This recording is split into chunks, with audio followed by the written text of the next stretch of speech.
ஐயா, அந்த வானத்தை போல மன்னம் படைச்ச மன்னவரே.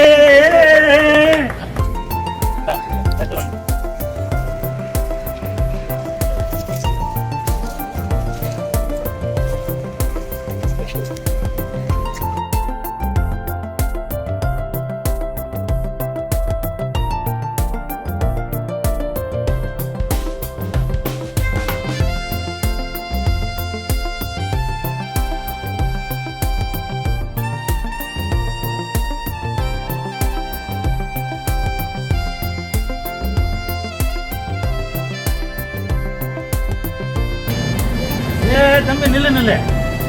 இஸ்தி இங்க இல்லப்பா, ஐயாக்கு சுத்து சுத்து.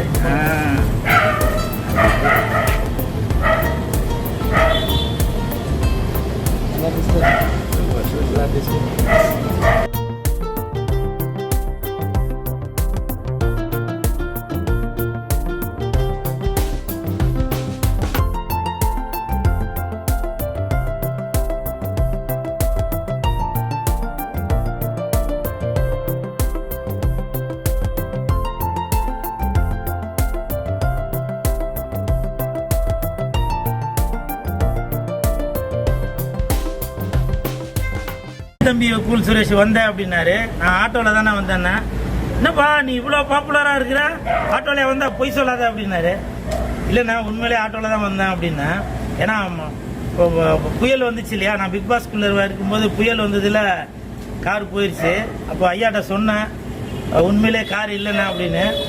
நான் ஒரு 2 நாள் கழிச்சு உனக்கு ஃபோன் பண்ணுறேன், நீ வா அப்படின்னாரு. எதுக்கோ சாப்பாடு, ஏன்னா ஆர்ஆர் பிரியாணி தானே ஐயாட்ட சாப்பிட கூப்பிட்டாரு போல அப்படின்னு நினச்சேன். பார்த்தாங்க ஐயாட்ட இருக்கிற காரை கொடுத்துட்டாரு, இருந்தா தம்பி வாங்கி ஓட்டு அப்படின்னு.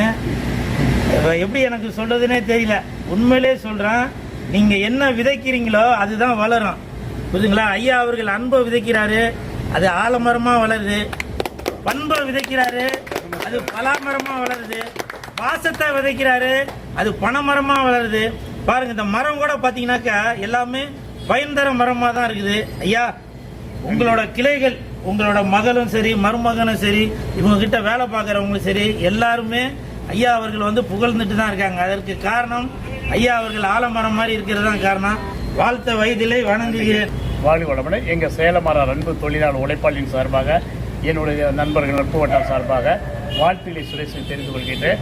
நன்றி, வணக்கம்.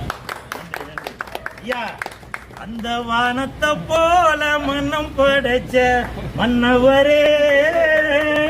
நன்றி நன்றி ஐயா, நன்றி.